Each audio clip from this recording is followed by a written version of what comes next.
exaltar su nombre y que nos prepara para recibir su palabra, nos prepara para poder escuchar su voz, y eso es lo que suplicamos a nuestro Señor en esta mañana, que nos ayude a comprender su verdad, que nos ayude a entenderla, a hacerla nuestra, a ponerla en nuestros corazones, y que su verdad nos ayude a confortarnos y a fortalecernos en medio de nuestra debilidad, para que así que, como vamos menguando, el Señor vaya creciendo en nuestras vidas. Y nuestros pensamientos y nuestras vidas se vayan conformando a esa verdad, a la verdad de nuestro Señor Jesucristo. Porque creo que ya todos somos conscientes de que la verdad de Dios está siendo atacada. Creo que todos somos conscientes de esa realidad. Nada nuevo se va a decir al respecto. Bueno, no solamente ahora. En la historia de la humanidad siempre la verdad de Dios ha sido atacada. El ataque contra la verdad de Dios es tan antiguo como la misma humanidad. Y creo que si recordamos más o menos lo que ya vimos cuando estudiamos Génesis, ya esa batalla contra la verdad empezó en el Edén, cuando Satanás puso en duda la palabra de Dios, y la puso en duda tergiversándola. No es que solamente mintiera, no es que dijera una mentira terrible, fue algo tan sutil como con que Dios os ha dicho, algo tan sutil que vemos que Satanás empezó a batallar contra la verdad. Y evidentemente esa batalla no ha acabado y no acabará hasta que el Señor Jesús vuelva, como leímos en Tesalonicenses, y acabe con esa mentira. Esa batalla, por tanto, hoy continúa y tiene un único fin, tiene un único propósito: arrastrar consigo al mayor número posible de personas. Y no solamente aquellas que aún siguen en el mundo muertas en sus delitos y pecados y que no quieren creer la verdad, sino también intentando que alguno de aquellos que alguna vez ha escuchado el Evangelio caiga ante esa misma táctica. ¿Con que Dios os ha dicho? ¿Con que Dios dice en tu palabra? Esa estrategia es exitosa. Si no fuera así, no tendría sentido que el Señor diera una parábola acerca de los terrenos. Es exitosa, pero como dice el pastor MacArthur, es exitosa dentro de los límites soberanos de Dios. ¿Por qué Dios permite que la verdad sea atacada? ¿Por qué Dios permite que muchos de los que dicen ser cristianos al final se aparten y dejen la fe? Porque para eso ya estaban predichos. Porque no todo aquel que, dice el Señor, me diga Señor, Señor, entrará en el reino de los cielos. Por eso vemos hoy día cuántos millones mueren arrastrados al infierno por la dureza de sus corazones, porque han creído la mentira, porque quieren creer la mentira, porque disfrutan con la mentira.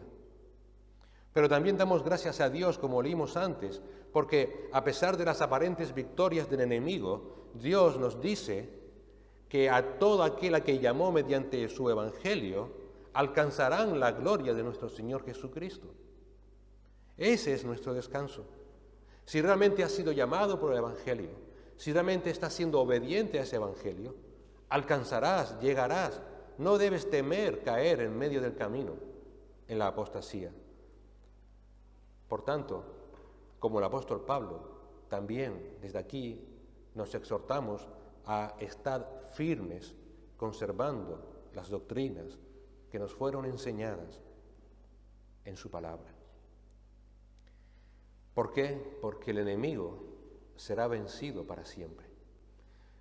Apocalipsis 20:10 dice, y el diablo que los engañaba fue arrojado al lago de fuego y azufre.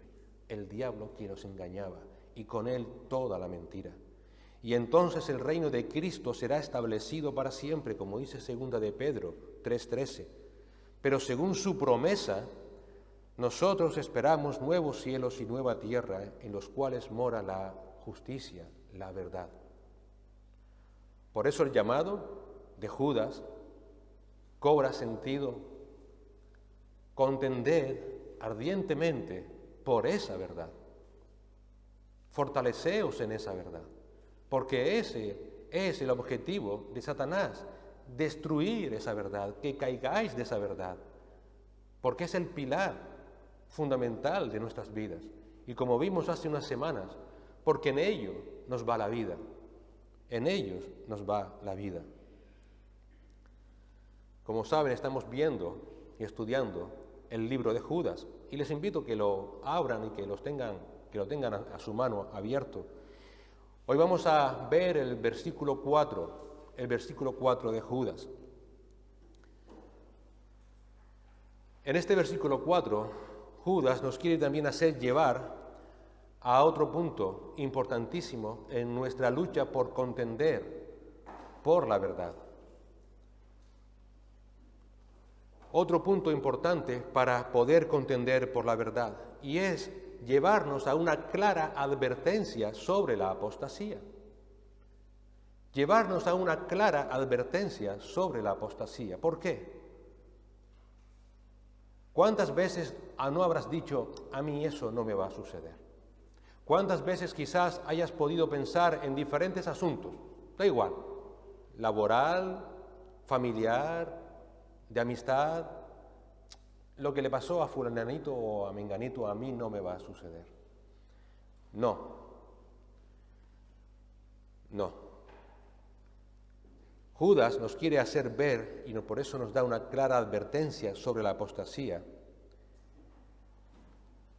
que debemos estar siempre alertas, siempre alerta. Pero juntamente con estar alerta, Judas nos dice que para poder refutar las herejías debemos de ser prudentes. Por un lado, prudencia a la hora del trato con esos apóstatas, porque no son personas a las cuales uno pueda tratar inocentemente, como si no pasara nada, porque el fin de ellos es arrastrar con ellos a millones al error y a millones al infierno. Pero tampoco se les podrá tratar inocentemente creyendo, bueno, no pasa nada, voy a intentar convencerle de su error y que se arrepienta. No vas a poder hacerlo, porque el Señor dice que la condenación para los tales ya está marcada. Todo aquel que apostata no puede volver atrás. Pero por otro lado también la palabra nos llama a ser prudentes, en el sentido de que no tenemos que empezar a ver apóstatas por todas partes, ¿verdad? Ahora empezamos a mirar a nuestra derecha, a nuestra izquierda y decir, ¿será? ¿No será? ¿Seré yo? Porque no todo aquel que discrepa con otros creyentes en asuntos doctrinales no fundamentales son apóstatas. Y tampoco son aquellos que se han descarriado momentáneamente, hermanos por los cuales también murió Cristo y que al final el Señor, aunque sea a rastras, les hará volver a Él. Y tampoco son apóstatas, creyentes inmaduros, ni creyentes que están luchando contra su carne, contra su pecado, contra su vieja naturaleza. Eso no son apóstatas. Si eso fuera así, el propio apóstol Pedro sería un apóstata. Él negó al Señor 3 veces, no una, no 2, 3 veces. Él no fue un apóstata, él pecó contra el Señor y por el Señor fue restaurado. Y cuando fue restaurado tuvo el mandato del Señor de vete y confirma a tus hermanos, Lucas 22, 32. Por tanto, no podemos caer en los extremos que son tan peligrosos. No va a pasar nada o a empezar a ver apóstatas por todas partes. Lo que nos debe llevar a esto es a examinarnos cuidadosamente y a acogernos fuertemente a Cristo y a su palabra. Entonces, para no caer en esos errores de los extremos y ser prudentes, Judas nos va a dar 3 evidencias de un apóstata. Judas nos va a dar 3 evidencias de lo que es un apóstata. Y 3 evidencias que deben ir juntos. 3 evidencias que deben de ir unidas. No pueden ir por separado. Esas evidencias son su carácter, su conducta y su doctrina. El carácter, la conducta y la doctrina no pueden ir por separados. No es que aquel que tenga mal carácter es un apóstata, No aquel que haya caído en su conducta es un apóstata. No aquel que piense diferente a mí es un apóstata. Tienen que darse unidas, carácter, conducta y doctrina. Judas 4 dice lo siguiente, y les invito a que sigan la lectura. Pues algunos hombres se han infiltrado encubiertamente, los cuales desde mucho antes estaban marcados para esta condenación. Impíos, que convierten la gracia de nuestro Dios en libertinaje y niegan a nuestro único soberano y Señor, Jesucristo. ¿Cuál va a ser el carácter de los apóstatas? Son carnales engañadores. Carnales engañadores. ¿Cuál va a ser la conducta de los apóstatas? Van a tomar la gracia de Dios como vía libre para pecar. ¿Y cuál va a ser la doctrina de los apóstatas? No hay más Señor que yo mismo. El carácter, carnales engañadores. La conducta, toman la gracia de Cristo como vía libre para pecar. Y la doctrina, no hay más Señor que yo mismo. El carácter de los apóstatas. Fíjate lo que dice Judas. Pues algunos hombres se han infiltrado encubiertamente, los cuales desde mucho antes estaban marcados para esta condenación, impíos. Fíjate que Judas empieza diciéndonos una advertencia. Habla de algunos hombres.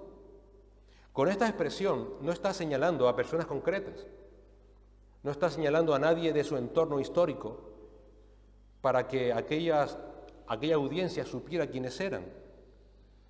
Debido a la gravedad de la situación, si los hubiera habido personalmente, Judas los hubiera nombrado, pero no lo hace.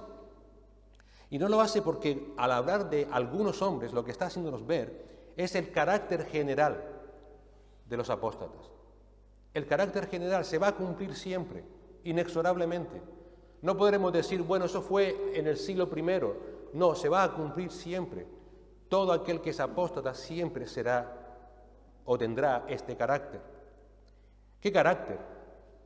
¿Qué carácter identifica a un apóstata? Fíjate que Judas utiliza la palabra hombre.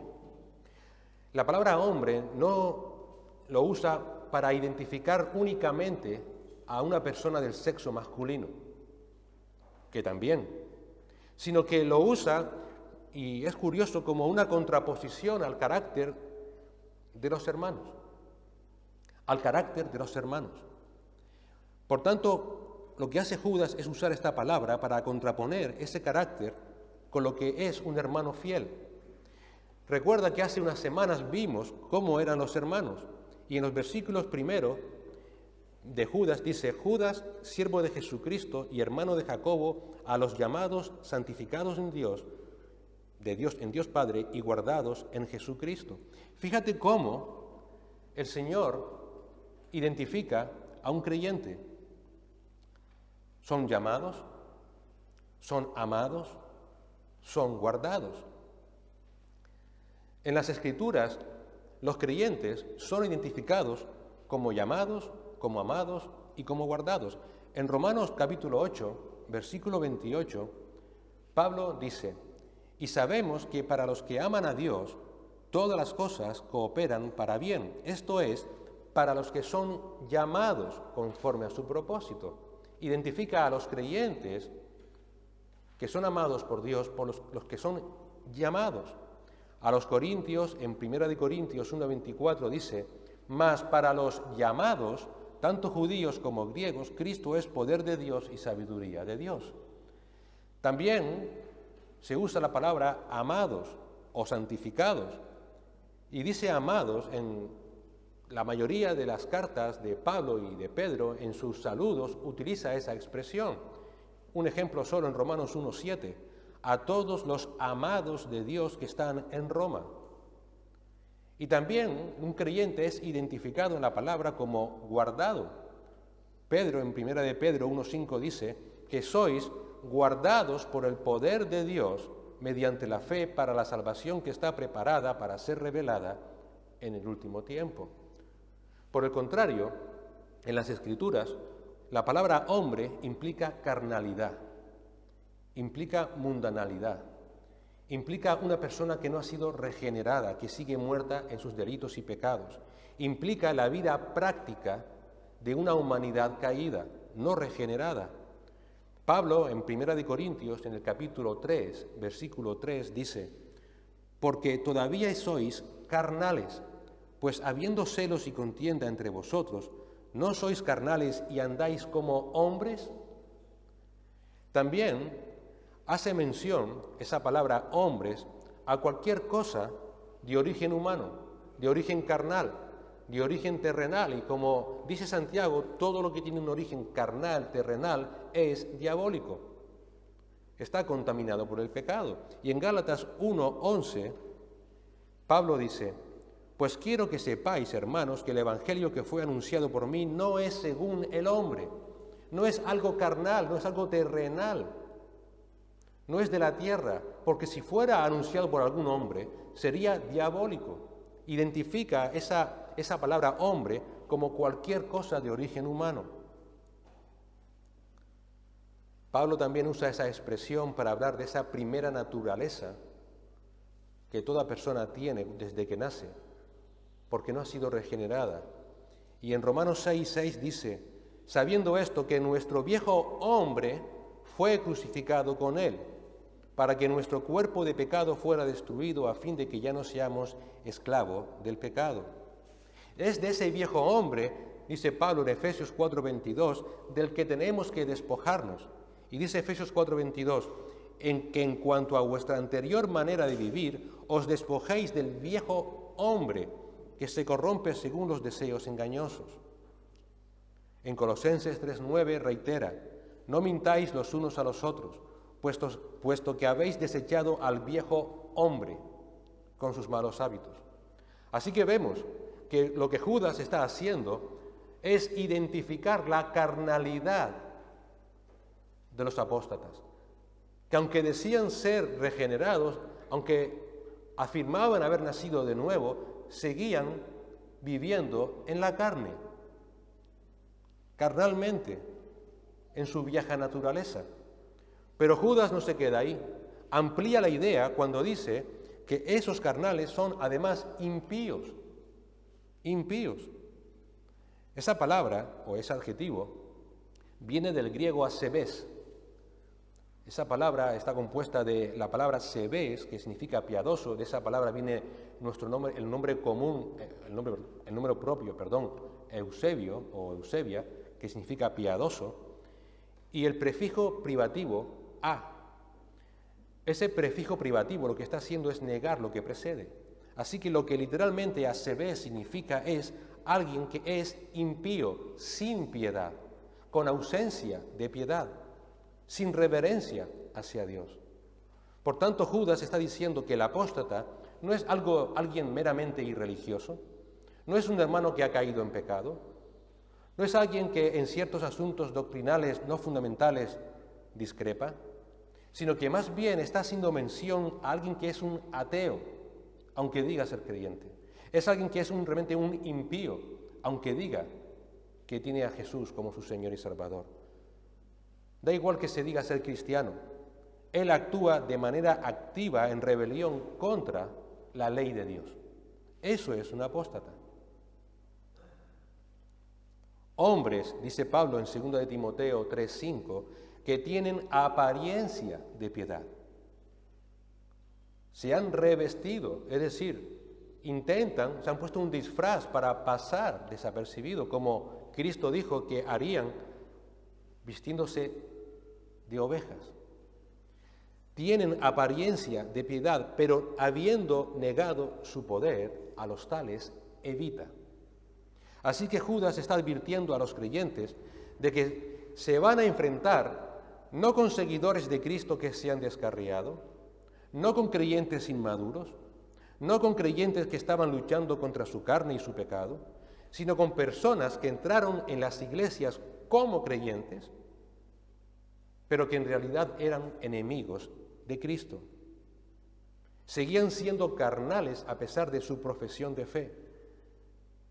Seguían mostrando fruto de la carne y no fruto del Espíritu, que es el fruto de la regeneración del Espíritu.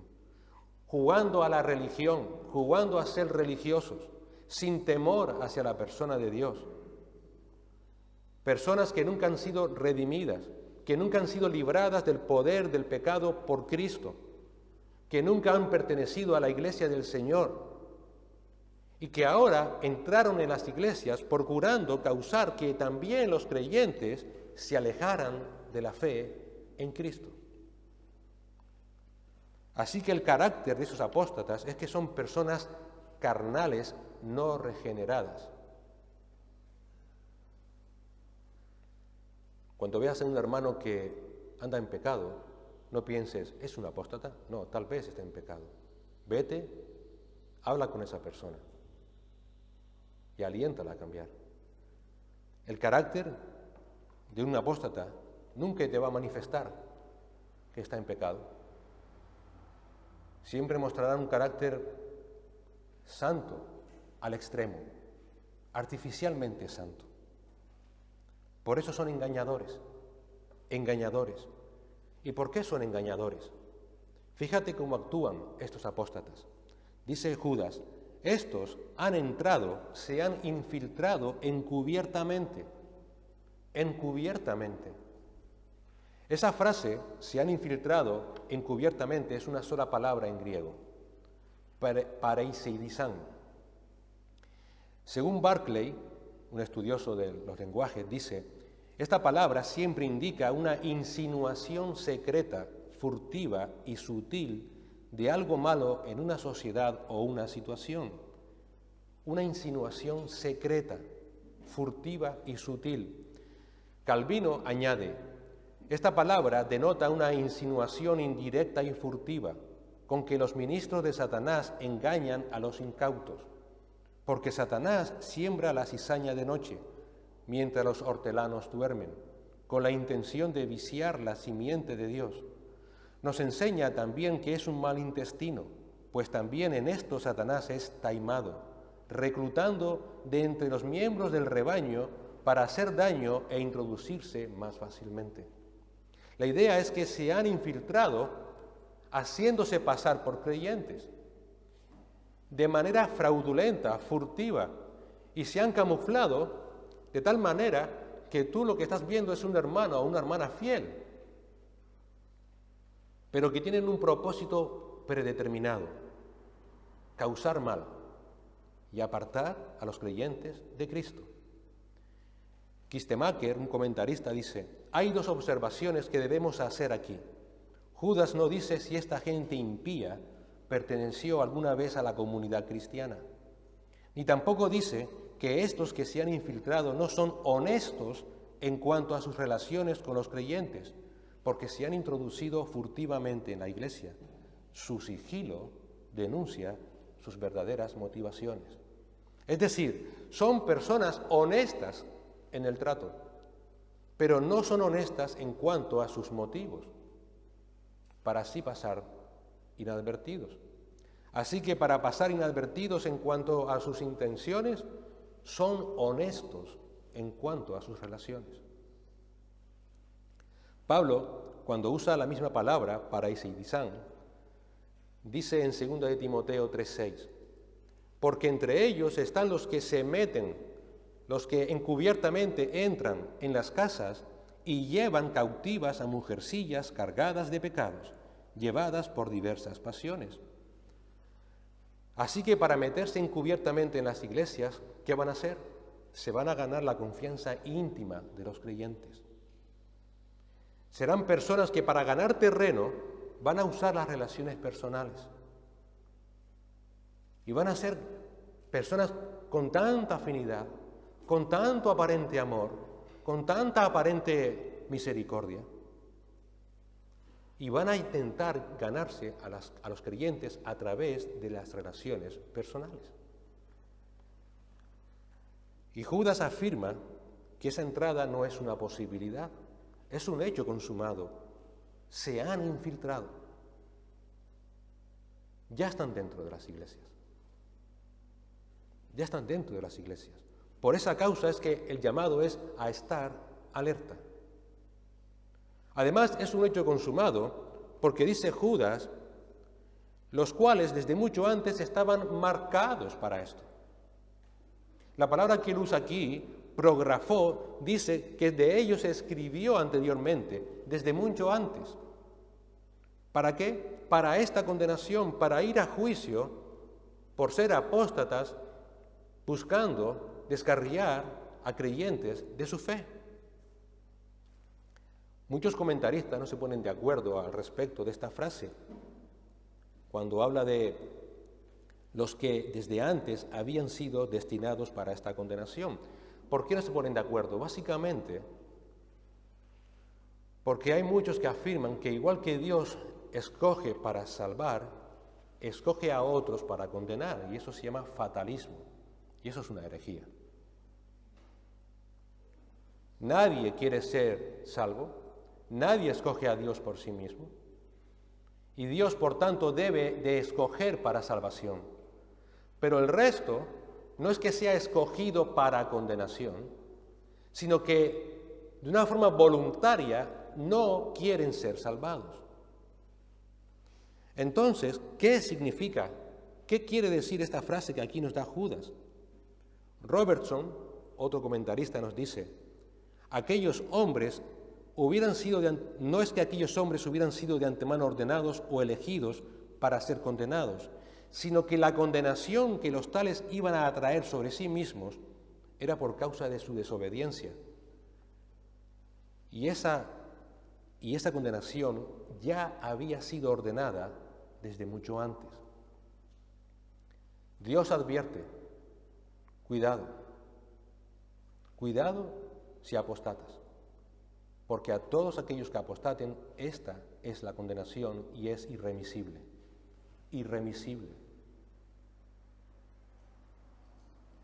Por tanto, Judas lo que está haciendo aquí es describir el carácter de los apóstatas. Son personas carnales, personas que entran en las iglesias, personas que se dicen ser cristianas, personas que se ganan el favor de los hermanos de manera engañosa a nivel personal, con un solo propósito: apartarles del Evangelio, apartarles de la persona de Cristo. No está hablando de un hermano que está pasando por un momento de pecado en su vida, no está hablando de un hermano que pueda pensar distinto en cosas no fundamentales, sino de uno que se dice ser hermano y no lo es. Nunca ha sido regenerado por Cristo y solamente tiene una intención: apartar a los creyentes de Cristo. Ese es el carácter de un apóstata. Esos carnales embaucadores tienen una conducta y una doctrina. La conducta: toman la gracia de Cristo como vía libre para pecar. Convierten, dice Judas, la gracia de nuestro Dios en libertinaje. La conducta de los apóstatas es que van a convertir la gracia de Dios en libertinaje. ¿Para qué entraron en las iglesias? ¿Por qué entraron? Para cambiar la doctrina de la gracia de Dios. ¿Y en qué la cambiaron? En libertinaje. ¿Por qué? Porque esa era la verdadera conducta que había en sus corazones. Son personas no redimidas que siguen viviendo en libertinaje, en pecado, y entraron en las iglesias para decir: sí, gracia, pero soy libre por causa de esa gracia para vivir como yo quiera. Judas usa la palabra metatisemi. Esa palabra se puede traducir que cambian, que convierten, que intercambian por otro o por otra cosa, generalmente de la misma clase o categoría. Es decir, ellos van a intentar cambiar sutilmente el mensaje del Evangelio de la gracia de Dios. Recuerda que siempre Satanás va a actuar sutilmente, como hizo en el Edén, con que Dios os ha dicho. ¿No será que dijo otra cosa? ¿No será verdad otra cosa? Esos apóstatas, de la misma manera, van a actuar, van a cambiar sutilmente el mensaje del Evangelio de la gracia de Dios por otro evangelio muy parecido, y mira tú por dónde, más agradable a los oídos de los oyentes. Pero como dijo el apóstol Pablo a los Gálatas, no hay otro evangelio, no lo hay. Pero ellos lo llamaban así. Es un evangelio que está basado no en la gracia de Dios, no en la justicia de Dios, no en la santidad de Dios, sino que va a estar basado en la complacencia del hombre.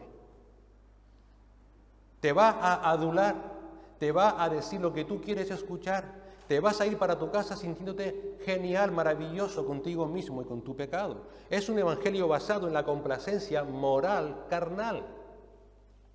Claro, obvio. ¿A quién le gusta que le cante las 40? ¿A quién le gusta que desde un púlpito se diga que eres pecador, que eres enemigo de Dios? ¿No es mejor decir al contrario?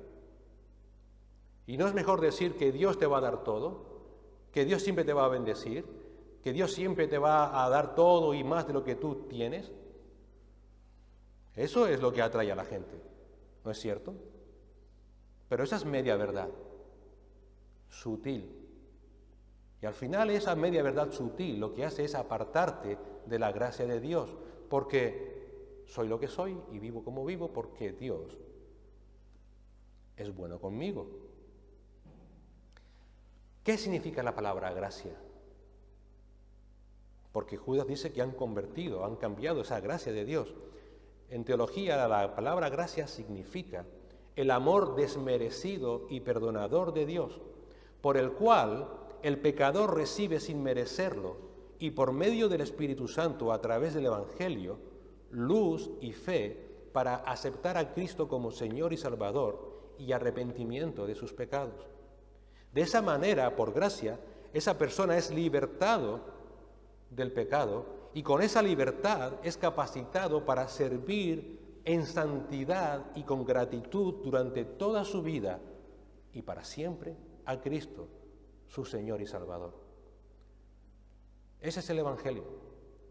Así que si hoy estás aquí, si desconoces a ese Dios perdonador, si desconoces a su Hijo Jesucristo, quien se dio a sí mismo en la cruz para que todo aquel que crea en Él sea salvo, si hoy estás aquí y dices, bueno, yo le conozco, pero no te has rendido a sus pies y no vives tu vida con gratitud a Él, entonces te suplico, te ruego que ores a Dios, que le pidas perdón por tus pecados, que le ruegues que te dé fe en Cristo para la salvación de tu alma.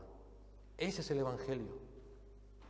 En cambio, aquellos falsos maestros, sin embargo, cambiaron esa verdad y enseñaban a los creyentes a que usaran esa libertad no para honrar a Dios, no para vivir en santidad, no para vivir con vidas en gratitud, sino para cambiar esa conducta, para que satisfacieran los apetitos de la carne, para que fueran libertinos. Libertinaje, dice Judas. Esa palabra, libertinaje, asergeia, simplemente quiere decir perversidad, ausencia de restricción moral, ausencia de arrepentimiento por el pecado, indecencia. Todo lo que es un hombre muerto en sus delitos y pecados. Una persona libertina piensa solamente en satisfacer sus deseos sensuales. Busca a Dios para que Dios le dé. Busca a Dios para que Dios me solucione mis problemas. Eso es una persona libertina. No solamente aquel que tiene pensamientos sexuales ilícitos. No limitemos tanto la palabra. Cuando buscas a Dios simplemente para que Dios te dé lo que tú quieres en tu corazón, estás siendo libertino, porque estás dejando que la sensualidad de tu carne domine tus pensamientos. Todo lo que piensan, todo lo que hacen, está manchado por esos deseos carnales. Juan dijo cuáles son esos deseos carnales. Mira, en 1 de Juan, capítulo 2, versículo 16, 1 de Juan 2, 16, Juan identifica esos deseos carnales y dice, porque todo lo que hay en el mundo, la pasión de la carne, la pasión de los ojos, la arrogancia de la vida, no proviene del Padre, sino del mundo. Eso es la insensualidad, eso es el libertinaje. Dejar lugar a la pasión de la carne, lo que mi carne me demanda, la pasión de los ojos, todo lo que veo lo quiero, la arrogancia de la vida, soy mejor que nadie, tengo más derecho que nadie. Esa palabra libertinaje es uno de los frutos de las obras de la carne. En Gálatas 5, 19 al 21 las encontramos. Ahora bien, dice Pablo, las obras de la carne son evidentes: inmoralidad, impureza, sensualidad, libertinaje. Actúan conforme a la carne. En aquel contexto histórico, muchos eruditos han llegado a la conclusión de que aquellos apóstatas lo que hacían era seguir la línea de lo que se llama los gnósticos, el gnosticismo. ¿Qué es el gnosticismo? Bueno, básicamente era una herejía que decía, básicamente, cogiendo ideas de la filosofía griega, que los cuerpos esencialmente son malos. Así que, como el cuerpo es esencialmente malo, la carne es mala, no importa lo que yo haga entonces con esta carne, porque es irremediable, está aquí, soy así, no puedo cambiar. No importa, por tanto, lo que hagas con tus deseos carnales, da igual lo que tú hagas con tus pasiones carnales. Además argumentaba, y no importa, ¿por qué? Porque la gracia de Dios es suficiente amplia para cancelar, limpiar y todo pecado, que es cierto. Pero luego ellos añadían sutilmente, por tanto, no te preocupes en pecar. La gracia de Dios no es amplia, no perdona todo pecado, no te preocupes, vive como quieras. La gracia es mayor que todos tus pecados. No tengas un cargo de conciencia. Aquellos apóstatas estaban pervirtiendo, por tanto, la costosa gracia de Dios de una manera tan sutil que, diciendo una verdad, añadía lo que los oídos de aquellos hombres querían escuchar. Vive como quieras. Porque inevitablemente seguimos en esta carne y los deseos de la carne luchan contra los deseos del Espíritu. Imagínate, en esa lucha que alguien te diga, deja de luchar, deja de luchar. Disfruta de la carne, disfruta del pecado. Ellos habían pervertido la costosa gracia de Dios, costosa porque recuerda que le costó la vida a nuestro Señor Jesucristo, y la pervirtieron justificando el pecado. Hoy día, ese gnosticismo como tal no existe, pero al menos aparentemente. Lo que sí existe es una herejía que se llama el antinomismo. El antinomismo que dice, ya que la fe lo llena todo, ¿para qué sirve la ley de Moisés? ¿Nunca has escuchado eso? Ya no estoy bajo la ley, estoy bajo la gracia. Eso es antinomismo. Ahora están diciendo que la ley es inútil para la salvación. Por tanto, es indiferente que un creyente viva en pecado, porque estoy bajo la gracia. ¿Por qué? Porque ya no voy a ser juzgado por el pecado. ¿Cómo se justifican ellos? Apelando a Romanos 5:20. Y en Romanos 5:20 ellos dicen, bueno, mira lo que escribió aquí Pablo, y la ley se introdujo para que abundara la transgresión, pero donde el pecado abundó, sobreabundó la gracia. ¿Viste? Para que sobreabunde la gracia de Dios, es inevitable que sigamos abundando en pecado. Evidentemente es una enseñanza perversa, sutil pero perversa. Porque nos preguntamos, bueno, perfecto, ¿y qué hacemos con los pasajes como por ejemplo Romanos 3:8? Que dice Pablo, ¿y por qué no decir, como se nos calumnia y como algunos afirman que nosotros decimos, hagamos el mal para que venga el bien? ¿Vamos a pecar hasta que venga el bien? Pablo sigue diciendo, la condenación para los que afirman así es justa. O cuando le dice a los corintios en 1 Corintios 6, del 9 al 19, ¿o no saben que los injustos no heredarán el reino de Dios? No se dejen engañar, ni los inmorales, ni los idólatras, ni los adúlteros, ni los afeminados, ni los homosexuales, ni los ladrones, ni los avaros, ni los borrachos, ni los difamadores, ni los estafadores heredarán el reino de Dios. Y esto erais alguno de vosotros, pero fuisteis lavados, fuisteis santificados, fuisteis justificados en el nombre del Señor Jesucristo y en el Espíritu de nuestro Dios. Todo eso fue quitado por la obra de Cristo. Todo fue quitado por la obra de Cristo. Cuando Pablo escribe a Gálatas en el capítulo 5, y en el versículo 1 dice, para libertad fue que Cristo nos hizo libre. ¿Libertad de qué? Estos antinomianos afirman libertad para vivir como yo quiero, porque ya Cristo me hizo libre. No, libertad del pecado, de la esclavitud al pecado. Por tanto, sigue diciendo Pablo, permaneced firmes y no os sometáis otra vez al yugo de esclavitud. Otra vez al yugo de esclavitud, es decir, ¿de dónde me sacó Cristo? De la esclavitud, ¿a quién? Al pecado. Aquellos falsos maestros, estos falsos maestros, manipulan, por tanto, el carácter amoroso, el carácter perdonador de Dios. ¿Para qué? Para que en sus propósitos egoístas justificar sus vidas en pecado e incitando a otros a que le imiten. Tito 1:16 dice, profesan conocer a Dios, pero con los hechos lo niegan, siendo abominables y rebeldes, reprobados en cuanto a toda buena obra.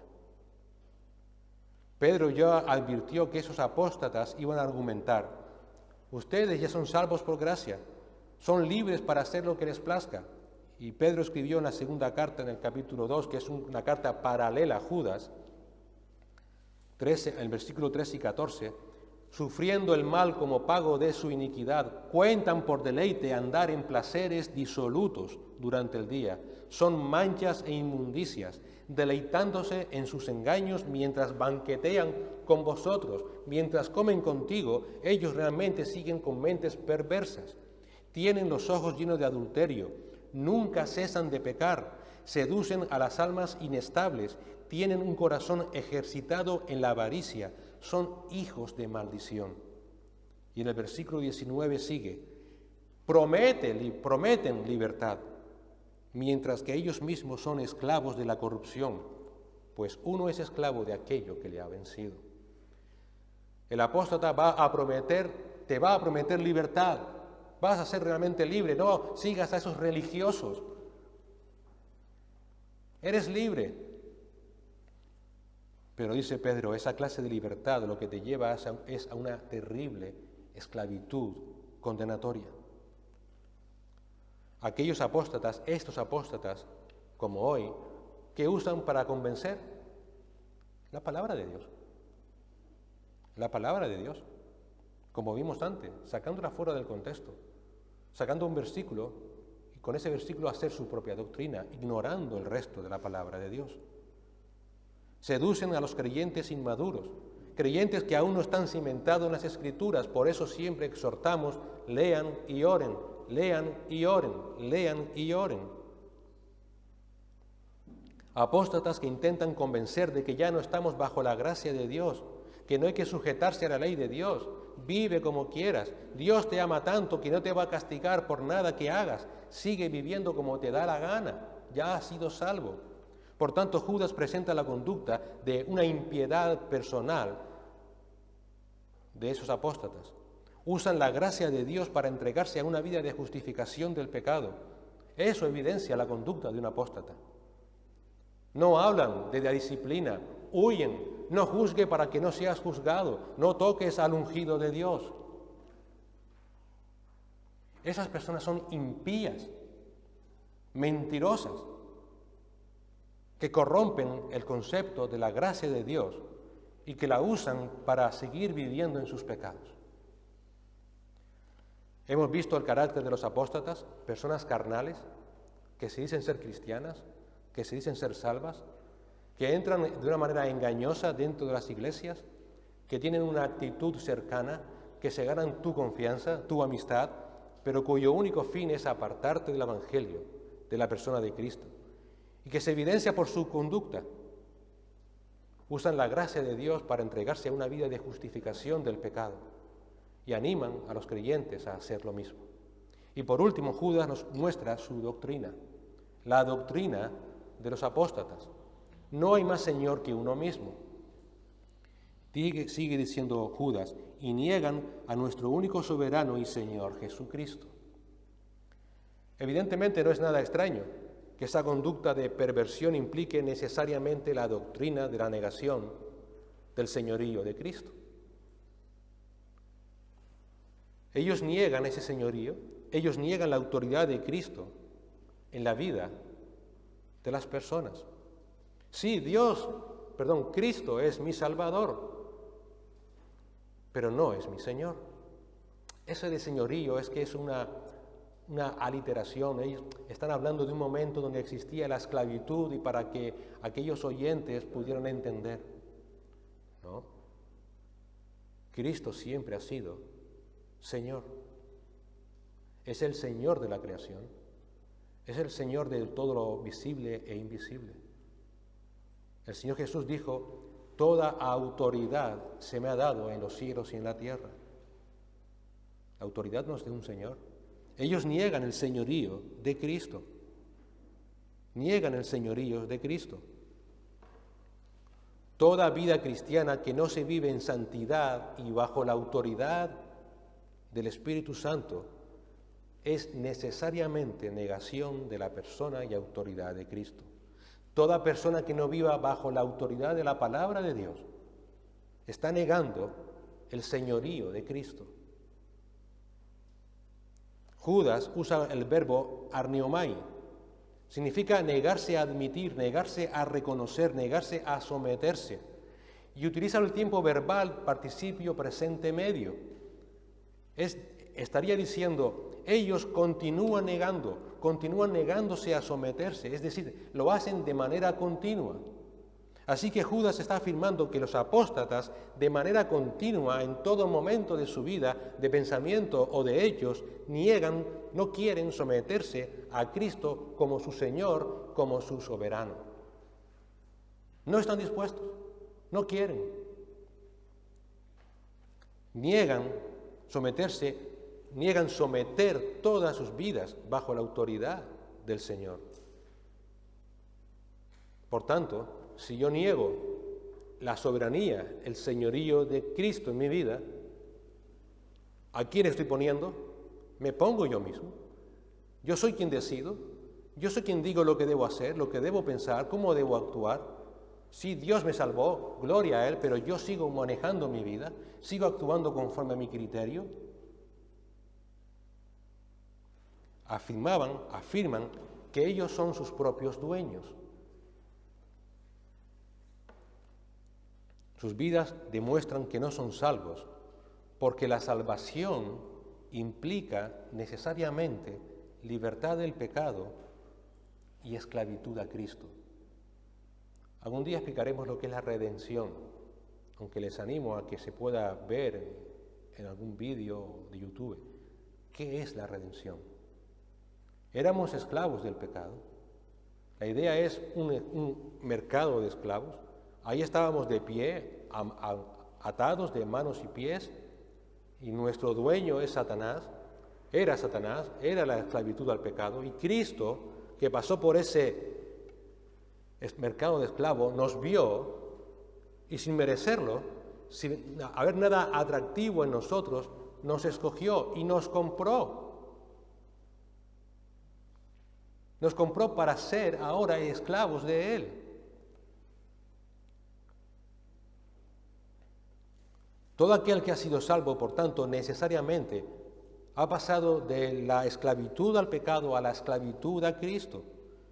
Y tiene como fruto la santificación, porque ahora pertenezco a un Señor que es santo y debo comportarme y actuar como es mi Señor.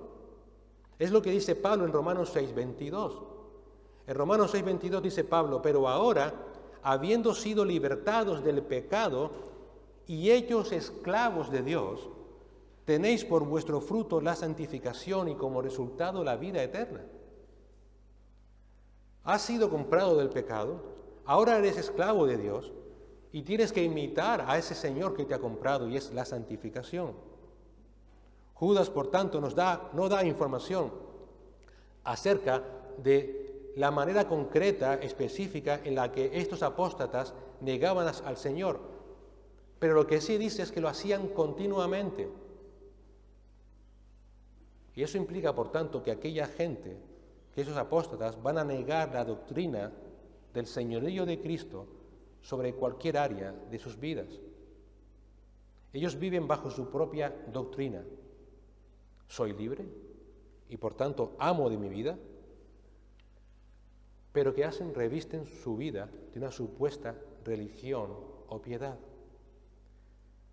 Hay un teólogo holandés, Kuyper, que dice enfáticamente: no hay ni siquiera una pulgada en ningún área de la vida de un creyente la cual Cristo no haya dicho es mía. No hay ni siquiera una pulgada en ningún área de la vida del creyente la cual Cristo no ha dicho es mía. Da igual que seas esposo, da igual que seas esposa, da igual que seas hijo o hija, da igual que seas jefe o empleado, da igual que seas anciano o diácono o simplemente una persona que asiste a una iglesia, da igual dónde desarrolles tu vida. No hay, si eres creyente, ni un centímetro de esa área de tu vida donde Cristo no deba manejar todo lo que eres, todo lo que tienes, todo lo que haces, todo lo que piensas, debe estar bajo el paraguas del señorío y de la soberanía de Cristo. Y si no es así, niegas una doctrina fundamental.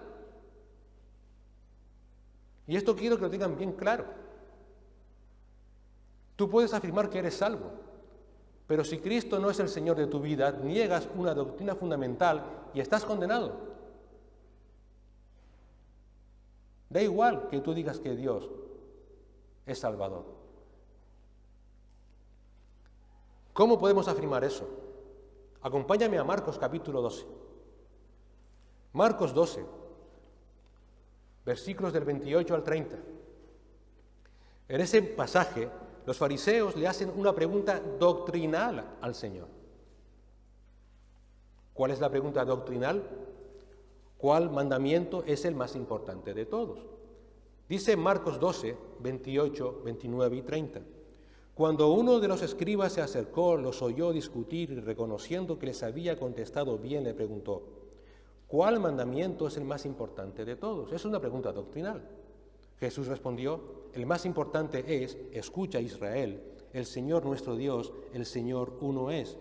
Y amarás al Señor tu Dios con todo tu corazón y con toda tu alma y con toda tu mente y con toda tu fuerza. Esta ley es parte de la ley de Moisés que encontramos en Deuteronomio 6, del 4 al 6. Esos fariseos conocían y aceptaban esta doctrina. El Señor nuestro Dios uno es. Pero el Señor muy sabiamente les recuerda la segunda parte de esa doctrina. Y amarás al Señor tu Dios con todo tu corazón y con toda tu alma y con toda tu mente y con toda tu fuerza. Si yo creo que Dios es uno y es Salvador, pero no le amo con todo mi corazón, ni con toda mi alma, ni con toda mi mente y con toda tu fuerza, estoy incumpliendo la mitad, por decirlo de alguna forma, de ese primer y gran mandamiento. Da igual que yo crea que Dios es uno. Los fariseos lo sabían, lo reconocían, lo creían, pero no amaban a Dios. No habían rendido sus vidas al señorío de Dios. Da igual que proclames la verdad de que Dios es uno, da igual que proclames la verdad de que Dios es Salvador, si niegas el señorío de Cristo en tu vida. Así actuaban aquellos apóstatas. Su carácter: personas carnales, que se dicen cristianas y salvas, que entran en la iglesia, se ganan el favor de los hermanos de manera engañosa, con una actitud cercana, con un único propósito: apartarles del Evangelio y de la persona de Cristo, de la gracia del Señor. Por eso su conducta muestran que no están en esa gracia, porque la usan para entregarse a una vida de justificación del pecado y animan a los creyentes a hacer lo mismo y niegan con sus hechos la soberanía de Cristo en sus vidas. ¿Cómo pudieron esos falsos hermanos introducirse en las verdaderas congregaciones de los santos? ¿Cómo? Porque aquellos que estaban al frente se habían quedado dormidos. Porque aquellos que estaban al frente, por no incomodar, por no molestar, no hablaron de la verdad del Evangelio. Los líderes espirituales, como vimos hace un par de semanas, que en las cartas del Señor a los pastores, a los ancianos de las iglesias del Apocalipsis, se habían quedado dormidos, se habían vuelto complacientes, descuidados, No se mantuvieron alerta, no estuvieron expectantes ante la venida de los falsos maestros, no examinaron sus vidas a la luz de la palabra. Todo era buenismo. Aquellos falsos argumentaban que la salvación era un asunto intelectual, sin efecto práctico alguno sobre el estilo de vida de una persona, cuando la palabra nos dice que eso no es así, que si realmente amamos a un hermano y ese hermano está en pecado, debes ir a él e intentar que se arrepienta. Huyen de la disciplina, huyen del consejo sabio, huyen de la palabra, huyen para no incomodar a los hermanos. No tomaban decisiones que implicaban una posición difícil de entender.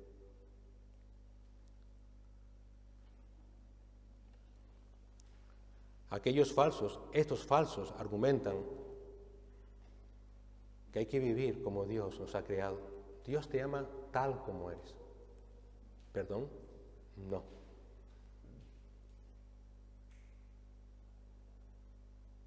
Dios te ama porque estás en Cristo. Y si estás en Cristo, nueva criatura eres. Ahí sí es verdad que Dios te ama. Por eso Judas tuvo que tocar la trompeta para despertarles. Y hoy día, como ya dijimos hace unas semanas, el Señor sigue tocando esa trompeta porque muchos, aún incluso de los que vienen y asisten a esta iglesia, siguen escuchando doctrinas de demonios. Siguen escuchando lo que esos demonios dicen, porque eso es lo que buscan en sus corazones. Tocamos la trompeta para despertarles, para que se den cuenta. El Señor, sus apóstoles hicieron lo mismo. Cuidado con los falsos, van a surgir, van a entrar. Desgraciadamente, como vimos hace unas semanas, las iglesias no hicieron caso.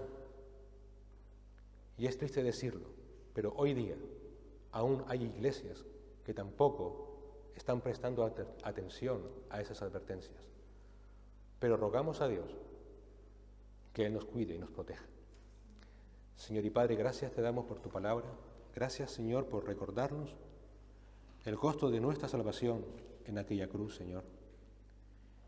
Y gracias por advertirnos, por ponernos en alerta, Señor, ante aquellos falsos que diciendo ser hijos tuyos no lo son y que intentan, Señor, destruir tu palabra, tu evangelio, tu iglesia y arrastrar con ellos a hermanos, Señor. Te suplicamos que nos ayudes como iglesia local a estar siempre alertas, que como iglesia local nos exhortemos constantemente a vivir una vida en la verdad y en la santidad, Señor, a hacer morir el fruto de la carne y que el fruto del Espíritu, Señor, dé lugar a una vida que te glorifique. Ayúdanos cada día, Señor, a levantarnos y desear, como niños recién nacidos, la leche espiritual que es tu palabra. Ayúdanos, Señor, a meditar en ella, a ponerla por obra. Ayúdanos cada día, Señor, y te suplicamos que nos guardes del enemigo, que nos guardes, Señor, de la falsa enseñanza, que nos guardes de la sutileza del pecado, Señor, y que nos ayudes, Padre, a estar siempre alerta. Que seamos una iglesia que realmente alumbre tu luz admirable, no la luz que el mundo quiere ver. Ayúdanos a hacerlo con amor, con paciencia y con misericordia, hasta el día en que tú vuelvas, Señor. Te lo suplicamos y te damos las gracias en Cristo Jesús. Amén.